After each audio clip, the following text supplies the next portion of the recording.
के जो ओनर है ओनर ने भाई उसको बोला कि भाई मैं तुझे 100 KD ही सैलरी दूंगा। तो भाई क्यों दोगे 100 KD सैलरी जब तुमने ऑलरेडी तुम्हारे पास पूरा स्ट्रक्चर है, तुम्हारे पास तुम्हारा ऑफर लेटर में लिखा 120 KD, तो तुम 100 KD क्यों दोगे। मैंने उसको बोला कि भाई जा।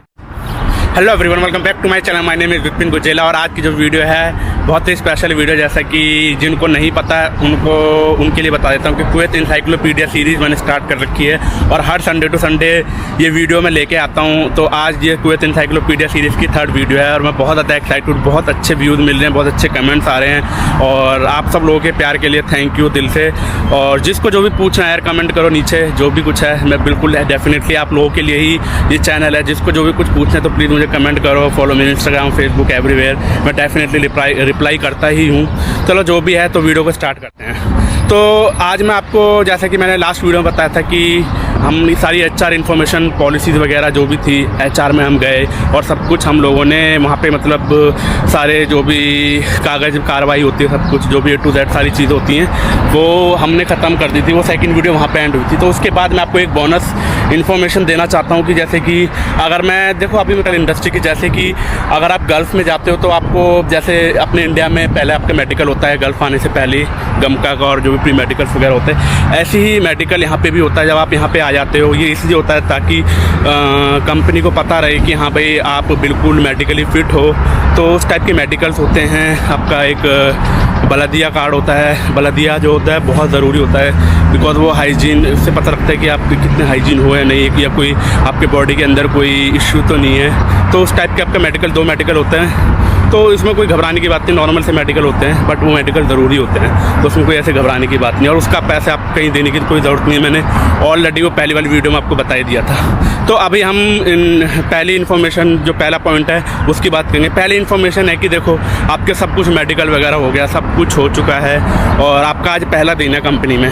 तो यार मैं अपना एक्सपीरियंस भी बताऊँगा और शायद जो और लोगों के हो चुका होगा तो वो भी मैं आपको बताऊँगा। बिकॉज जब मैं 2016 में कंपनी में आया था अपनी कुवैत के अंदर, और तो यार मुझे ना बहुत सारी चीज़ों का सामना करना पड़ा। पहले दिन की बात कर रहा हूँ बिकॉज जब हम जाते हैं ना फर्स्ट डे, तो हमारी थिंकिंग तो हाई होती है कि हाँ मैं ये काम करूँ कंपनी के लिए, इतना कुछ करूँगा, अच्छा करूँगा। लेकिन जो आसपास के लोग होते हैं, नहीं जो कंपनी के एम्प्लॉयज़ होते हैं, वही आपको यार नेगेटिविटी फील कराते हैं कि नहीं यार ये कंपनी में ये प्रॉब्लम है, ये कंपनी में ये प्रॉब्लम है, इस कंपनी में सैलरी ढंग से नहीं मिलती, इस कंपनी में वो अच्छा नहीं है। तो पता है दिमाग में वो सब बैठ जाता है। तो दिमाग में वो सब बैठ जाता है और हम लोग सोचते हैं कि यार हम कहाँ आ गए ये वो, बल्कि पहले दिन में आपको नेगेटिविटी आने लगती है। लेकिन मैं आपको एक बात बता रहा हूँ, बिल्कुल भी आपको नेगेटिविटी, बिल्कुल अपने आप को ऐसा फील नहीं होने देना। आपको ये सोचना है कि आप यहाँ क्यों आए हो।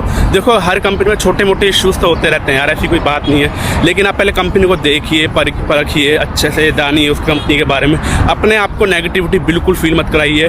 आप उन लोगों के बारे में सोचिए और अपना काम स्टार्ट करिए। नेगेटिविटी को बिल्कुल भगाइए।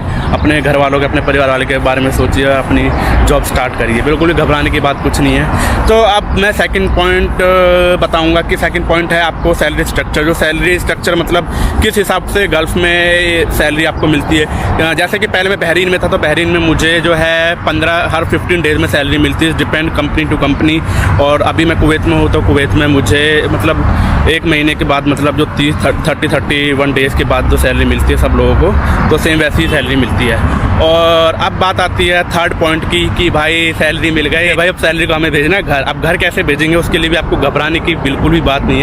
बिकॉज यहाँ पे भी मतलब जैसे करेंसी एक्सचेंज वगैरह होती हैं, यहाँ पे बहुत सारी करेंसी एक्सचेंज, जिस एरिया में भी आप रहते हो, कोई सी भी कंट्री में हो गल्फ़ के अंदर, तो जिस भी एरिया में रहते हो आप, वहाँ पे इजीली यार बहुत सारी करेंसी एक्सचेंज मिल जाएगी। जैसे मैं कुछ करेंसी एक्सचेंज के नाम लूँगा। बहरीन एक्सचेंज है, लुल्लू है, काफ़ी अच्छी।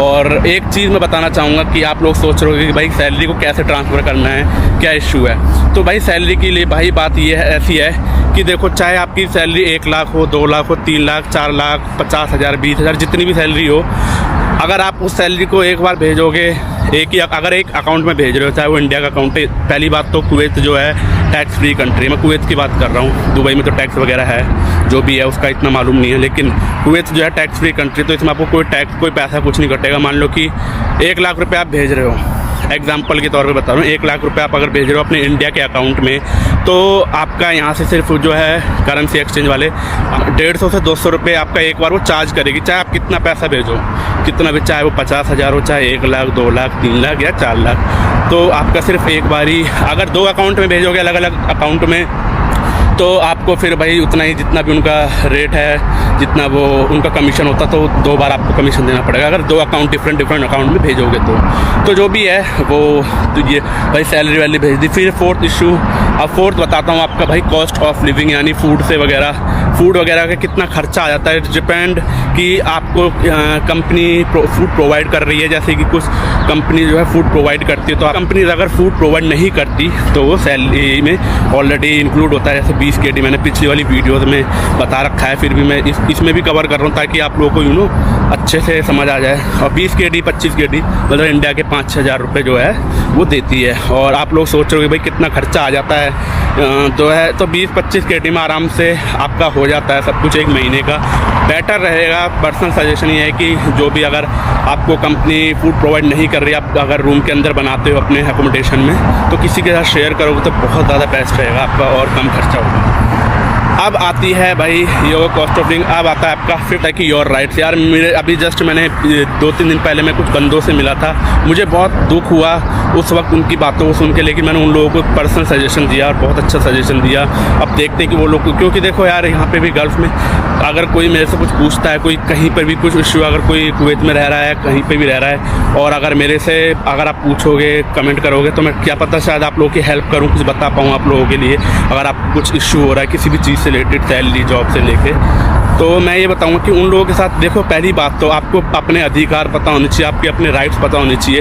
अगर आप देखो उस बंदे का एक एग्जांपल बताऊं, हाउस ड्राइवर में आया था 120 KD में, नवंबर में वो बंदा आया था, और मैं उसी के एग्जांपल के लिए ही आपको बता रहा हूँ। एक्चुअली वो बंदा आया था नवंबर में 120 KD सैलरी, मतलब इंडिया के 25-26-27 हज़ार रुपये में।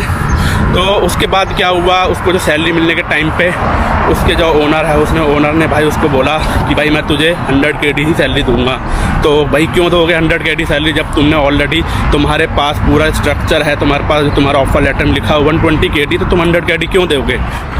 तो भाई जो भी, आपको घबराने की बिल्कुल भी बात भी नहीं है। अगर आपको सैलरी वगैरह कम देते हैं, 20,000 है, 15,000 सैलरी आपको मिल रही है, तो आप सीधा जाइए इंडियन एम्बेसी में, वहाँ पे कंप्लेन करिए। अगर इंडियन एम्बेसी वाले कोई वो नहीं करते, कोई एक्शन नहीं लेते, सून में जाइए। हाउस ड्राइवर है, 120 KD सैलरी बोल रखी थी, 100 KD उसको सैलरी दे रहे हैं। भाई मैंने उसको बोला, उसने कहा कि ओके भाई मैं एक्शन लेता हूँ। मैंने उसको अपना नंबर वगैरह नहीं दे पाया, मैंने उसको बोला कि मेरे को इंस्टाग्राम, फेसबुक वगैरह पे मेरा ये है, यूट्यूब पे भी है, तो मुझे फॉलो करके कमेंट करना, कोई इशू होता है कुछ भी, तो मैं जितना मेरे से होगा मैं हेल्प करूँगा। मैंने उसको बोला, तो मैंने सोचा कि ये चीज़ आप लोगों के साथ शेयर करनी बनती है। तो आपको अपने अधिकार ज़रूर पता होना चाहिए, योर राइट्स। इसीलिए मैंने ये लास्ट में ये टॉपिक इसलिए चुना ताकि आप लोगों को पता, और बिल्कुल भी आपको घबराने की बात नहीं है यार। आपको जब ऑलरेडी ऑफर लेटर में लिखा हुआ है कि भाई 120 KD सैलरी, मतलब आपकी अगर 26,000 सैलरी है, तो यार आपको 26,000 ही मिलनी चाहिए ना। आप कोई गलत काम तो कर नहीं रहे, अगर कोई गलती होती, कुछ होता है तो चलो यार, कंपनी का वो है, कंपनी का अगर नुकसान हुआ है तो कंपनी सैलरी काट सकती है, वो तो हर जगह होता है। लेकिन उसमें अगर उसके बावजूद भी आप हर काम अच्छा कर रहे हो और सैलरी आपकी कंपनी काट रही है बेवजह, तो उसके लिए तो आपको एक्शन लेना पड़ेगा। आप बिल्कुल भी दबिए मत यार। अगर देखो गल्फ में ये मेरा एक्सपीरियंस कहता है कि अगर आप दबोगे, कंपनी आपको दबाएगी। जहाँ आपकी गलती नहीं है यार, वहाँ पे उठिए, एक्शन लीजिए, कोई दिक्कत वाली बात नहीं है। मैं हूँ यार, जब तक कुवैत में हूँ, मैं कुछ, क्या पता मैं कुछ आप लोगों की हेल्प कर पाऊँ। तो जो भी है यार, बस घबराने की बिल्कुल बात नहीं है। अपने अधिकार आपको पता होना चाहिए और कोई दिक्कत नहीं है, अपने आराम से मस्त रहिए। और किसी को कुछ भी पूछना है तो मुझे कमेंट करिए, हर जगह मैं हूँ, फॉलो में इंस्टाग्राम, फेसबुक, जो भी है। और आज की वीडियो इतना ही। अगर वीडियो अच्छी लगे तो प्लीज़ वीडियो को लाइक करो, चैनल को सब्सक्राइब करो, शेयर करो, एंड टेक केयर।